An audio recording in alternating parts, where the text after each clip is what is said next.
अरे दया, वो फटाके की थैली देना। ए भाई, ये टीवी छोड़ के पटाखा बेचना शुरू कर दिया क्या?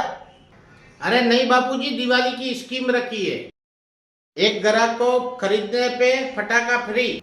अरे फटाके में क्या फ्री, ऐसे ही दे देना। अरे बापूजी ऐसे ही दे रहा हूँ। क्या बाबू जान, वही बोल रहा हूँ। पटाखा फ्री देने में क्या फतीर मार रहा है? अरे बापूजी ऐसा वैसा फटाका नहीं है, 1000 का एक है। हैं? तो तू जब छोटा था तब 1000 में पूरा गांव पटाखा फोड़ता था। अब 1000 में एक, ऐसी क्या खास बात है? अरे बापूजी ये स्पेशल फटाका है। क्यों, पटाखा में काजू बादाम डाला है? नहीं बापूजी, ये फटाके में खास बात है, इसे फोड़ने से बिल्कुल आवाज नहीं आती है। हैं?